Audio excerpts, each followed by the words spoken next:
Our next session, I think Christian is now back from a fire alarm or fire drill. Or you're safe and return, Christian?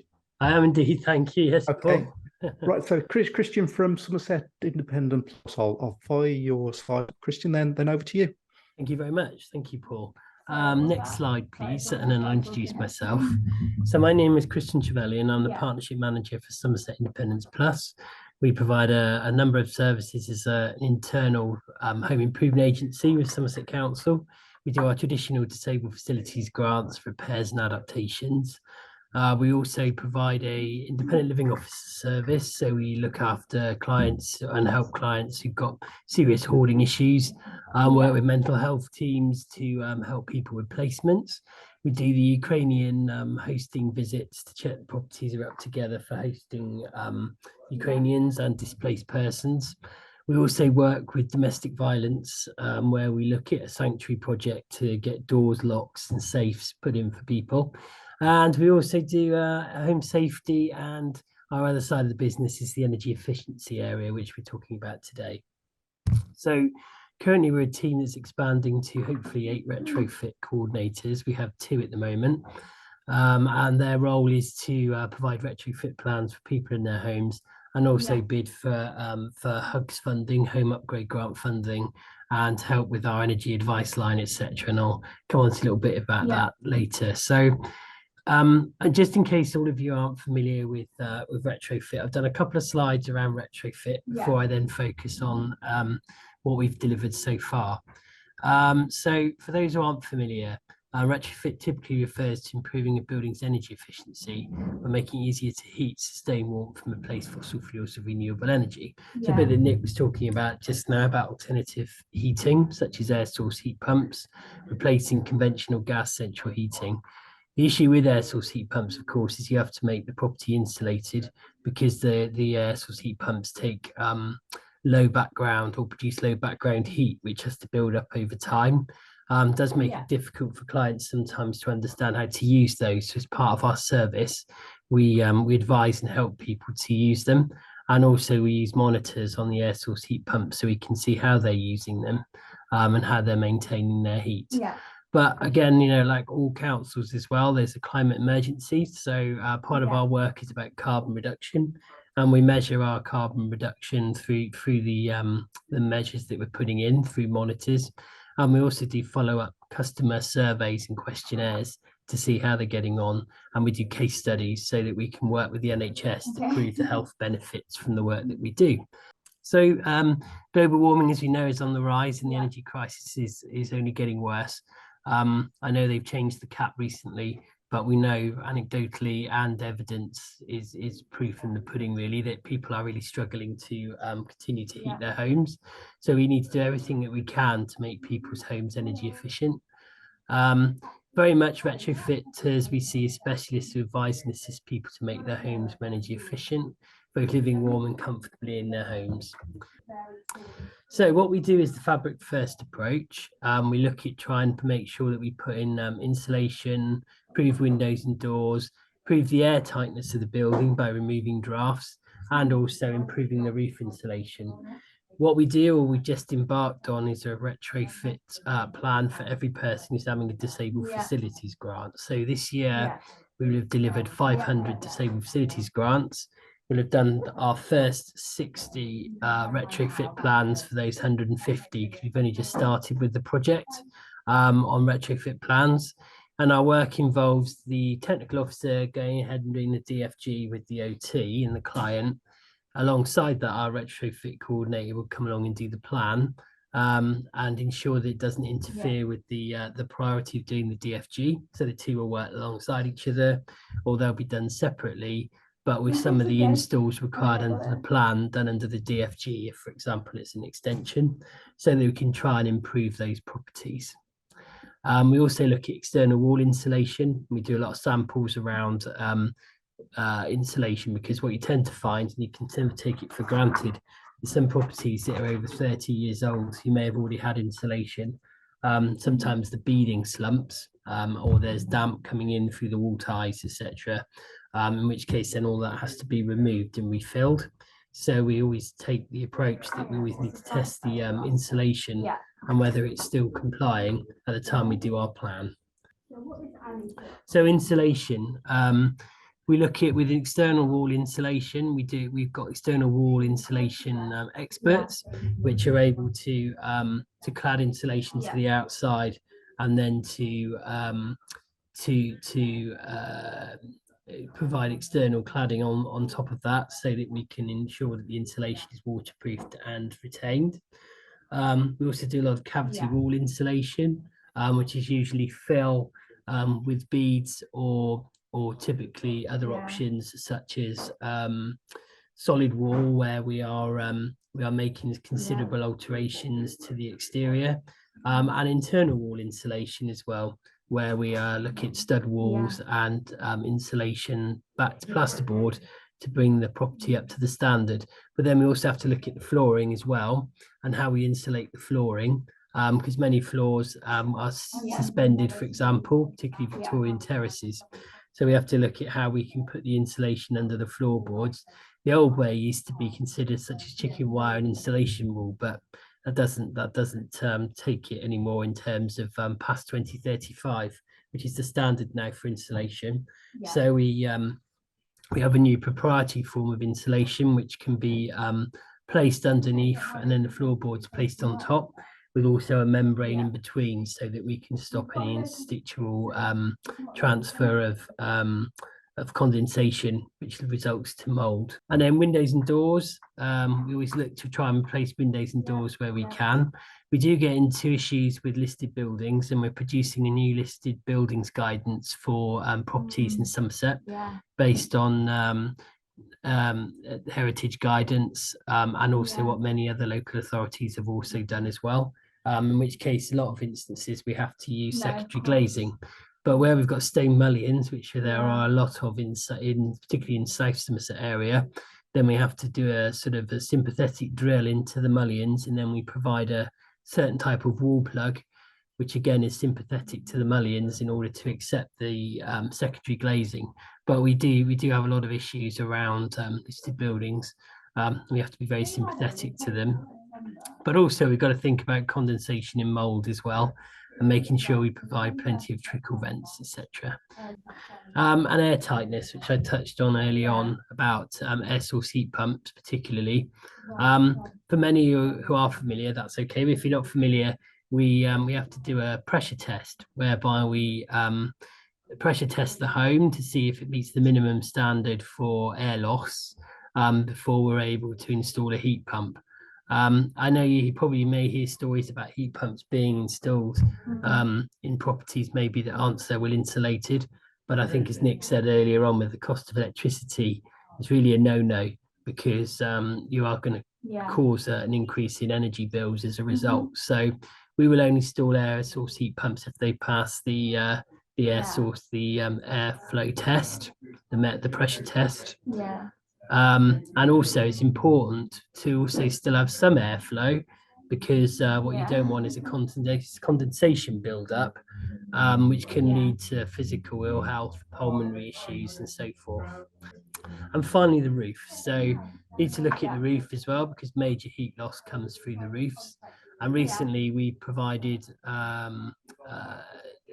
sensors for community organisations, so that they can look at heat loss through walls and windows, etc., just like a mobile phone. And they're able to shine those at houses with the owner's permission, of course, to see where there's heat loss, etc.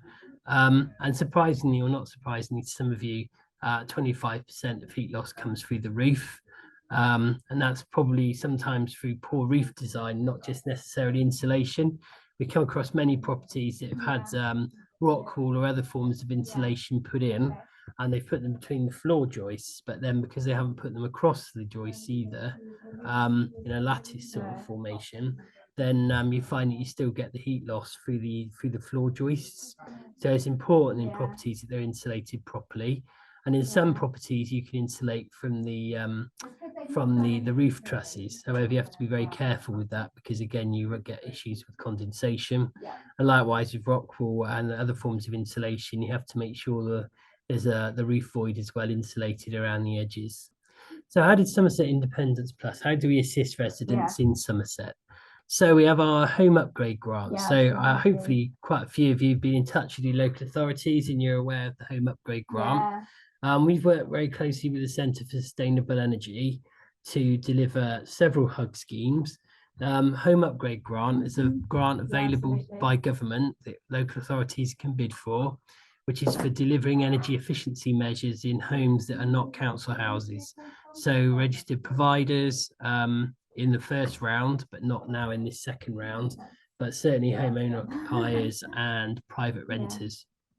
So in the first round, we bid for 1.7 million. Therefore, insulation such as external wall insulation, internal wall insulation, loft insulation, alternative forms of heating, preferably not oil or gas, and also to give energy advice as well. And in that, we secured 1.7 million. We helped 84 homes with delivered measures and 225 measures across those 84 homes, which included some instances, maybe just insulation, others heating, or in other instances, all of them. One of the things that people sometimes think about storage heaters, for example, is are they considered under HUGs? Yes, they are, but we use what we call high retention storage heaters, which are much newer and much more energy efficient than the old ones. So they use less energy and they also still come under what was the old Economy 7 tariff. That scheme ran from October 2022 to 31st of March 2023. So then on the 1st of April 2023, we secured a second phase of funding, HUGs 2. We secured a budget of over 8 million, which I think was 8.4 million, in fact, to deliver 400 homes within Somerset with energy retrofit measures and reduce their carbon and energy costs. So we've received a considerable volume of referrals for HUGs. We're on track with about 25% of our properties so far signed up. I'd like to move to the next slide, please, and then we've got a little table which shows sort of our delivery plan. So you'll see year one. Okay, they are evens in terms of each month. And they, to be honest, since this plan was originally drawn up, it's been a little bit uneven. But in terms of where we are in November now, so October, the number of properties that we determined that we wanted to deliver, we are actually on target. It's just been a bit lumpy, that's all, while we've been getting the scheme together. We have a series of contractors which we've procured for HUGs measures. So we have a framework of, I think, 6 contractors, and they all do various measures, external wall insulation, heating, etc., that we described, which makes it easier for us because for HUGs, they have to be delivered in batches to DESNZ. It's a lot stricter in terms of the checks that they make on every application we make. The reason being is because there was a considerable amount of fraud risk in the first round across the country, so they're being very methodical. But in respect to our delivery, we are on target with exactly where we think we're going to be. And we think we're on target to spend £3 million in our first year with a delivery of 180 homes. And then in year 2, again, we've got our delivery programme. Again, it's evens, but it probably will be slightly lumpy. But we probably expect it not to be as lumpy as the first year because the contractors are well versed through the framework. And we're already signing up to the next batch for next year already. So it should start to sort of even out eventually. Besides HUGs 2, we're also working with the UK Energy Network to look at the strategic fund, the UK Power Network Alpha and Beta phases. They love codes, so Beta is like a smaller project, and the idea of the project is to working with Southampton University, Portsmouth local authority, and local authority in London. And what we're doing with the university is we're looking at the benefits of installation of low carbon technology and monitoring that with the households where we've done the installations. So we've had to go through lots of data protection protocols, etc., in order to share the data, but they'll be monitored over a period of years to see the health benefits. We've done the beta test initially, And now we're looking next year to roll out Alpha, which would be a much larger scale operation, which is going to involve a lot more authorities and a lot more properties. But hopefully we will then produce the data from that into a report, which will then be published by DESNES, looking at the benefits of this low carbon technology and also how we're helping people to use it as well. So it's hopefully will then feed into the whole scheme of things with energy providers and others from our learning. So in terms of our second year of Hugs to go alongside this scheme we're doing at our final 220 homes with the budget, and hopefully then we'll be on target to spend our 8 million. So in terms of our project delivery, so we've mentioned, just to recap, 400 homes, improving the quality of living through the winter, and reducing our customers' energy costs, improve our APC ratings from a C and above, because that's the criteria of Hugs, promoting retro services across Somerset and the Southwest, so we can grow the service, so we can get more installers, and also that we can get more local suppliers. Because one of the things we have in our retrofit framework is the ability for social investment and social inclusion. And part of that social inclusion includes social value. So our contractors are working with us to grow courses at the local colleges, so we can improve the number of fitters that we have and grow the number of fitters, and also improve the knowledge of our suppliers so that they can continue to work with us. And we're using, for example, Bradford's, which is a local contractor supplier in the Bridgewater and Taunton area, to develop their knowledge around retrofit, and they're really keen to grow their business so they can provide and supply materials and improve the mental health of our clients and promote our services on our website. So what else we've done so far? So we've talked about Hugs. We also had Lads 1B, and we also had Lads 1A as well, which was the first incarnation of Hugs, I suppose, to some degree. We had £784,000 there. We delivered 153 measures over 108 homes across Somerset. And then we had the Warms Homes Fund as well, which is 900,000, which provided 68 first-time central heating installs and advice to 4,983 households. And 533 people had income improvements, with 44 of them having their debt written off in order to ensure they weren't cut off. And 341 were referred for any other energy efficiency measures. We've been working with E.ON and Happy Energy to provide and deliver Lads 2, which is a share of 15 million, covering what's called the Heart of the Southwest, which is pretty much Devon, Cornwall, Somerset and parts of Dorset. And in Somerset alone, we delivered somewhere in the region of 2 million improvements. Commissioned the CSE to provide our Safe and Warm Somerset with delivering fuel poverty advice. Since April 2020, the project, we supported over 7,000 households with energy advice and reducing their energy costs, and realised 1.7 million in benefits income for fuel poor households, again, which may have been cut off if they didn't pay their energy bills, or reduced it to a level which can sustain them to be able to pay their other bills. Because of course, you know, those clients who don't end up paying their bills and get cut off from their electricity or their gas could result in becoming homeless as well, which provides greater pressure on homelessness in councils to then have a duty to rehouse people. Eco4 statement of intent. For those who aren't familiar, Eco4 is a scheme. There's been several incarnations, Eco 1, 2 and 3 and now 4, with the intention of originally the government found that energy providers were making surplus profit, which they felt wasn't right when they privatized the energy services. So they introduced Eco to ensure that energy providers were putting money back and investing money back into energy advice, and also intent for insulation, etc. So each local authority writes an Eco statement and publishes it, which means then energy companies and suppliers can use their third parties to offer energy insulation, etc., to homes. And in Somerset, we've assisted over 3,000 households through Eco4, and with Ecos 2 and 3, over 8,000 customers, which is free to the council, all these insulation measures, just as long as we have that statement published. The energy providers have to fund all the measures. We touched already on our installer framework for our delivery of hugs with our 6 contractors. It also means that we can get installations done much quicker because the contractors are already procured, and they can go straight in. And usually from 4 weeks of agreement with the householder, the purchase order is raised, and the contractor within 1 week of the purchase order is ready to start. We've already pushed the trigger with them at the application stage, so they're ready to go.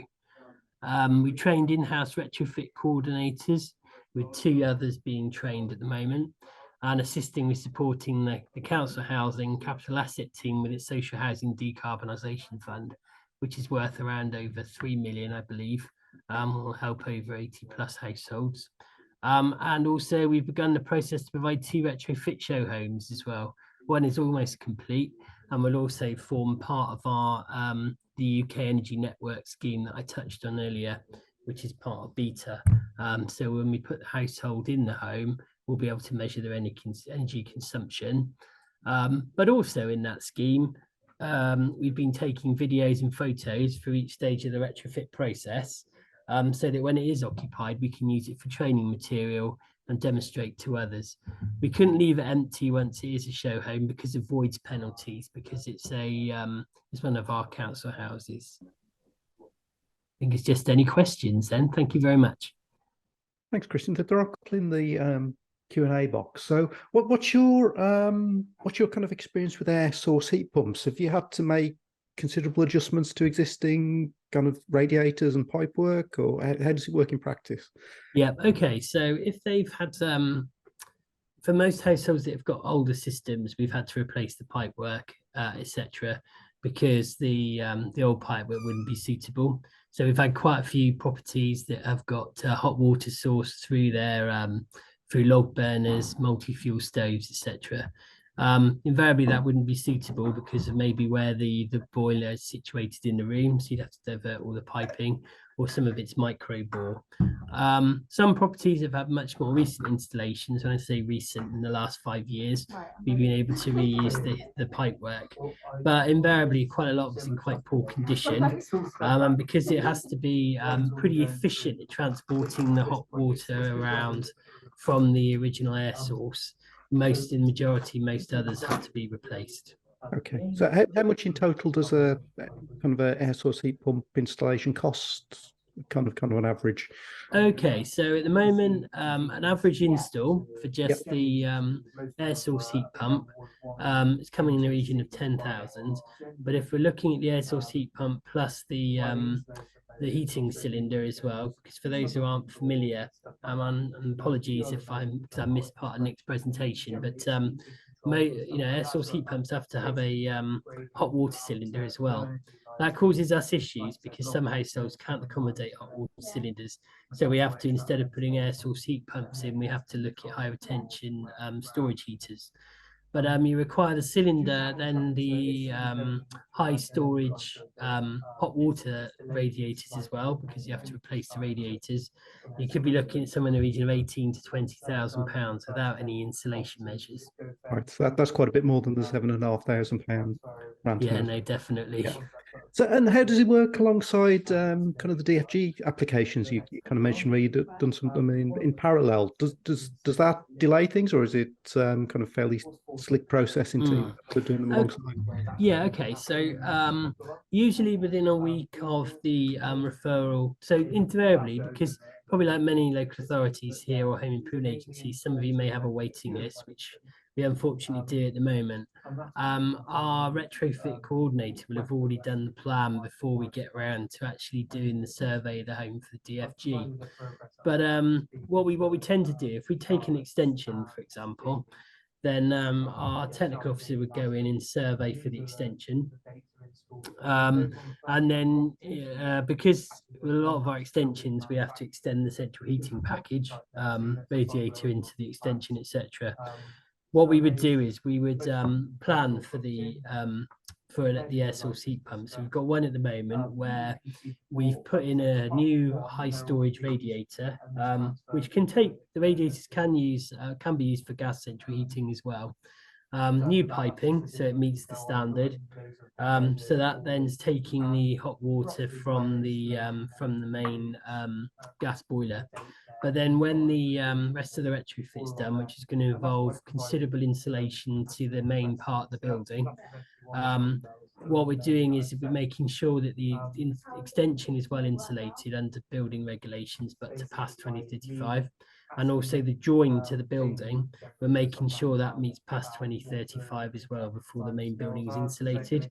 Because for those who aren't familiar, when you put the insulation to the main part of the fabric, you have to make sure there's no gaps or space in between the two buildings. And what you tend to do with an extension usually is you can marry and tie the brick in, or you can put an expansion joint in. But what you've got to be able to do is make sure the insulation goes to both parts of the corners, particularly for external wall insulating.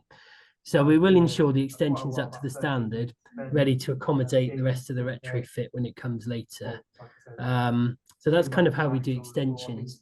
If we're doing wet rooms which is many of you will probably end up doing, again, we will replace the radiator, because a lot of systems you put down flow heaters in for DFGs, for example, because of course it lowers the cost.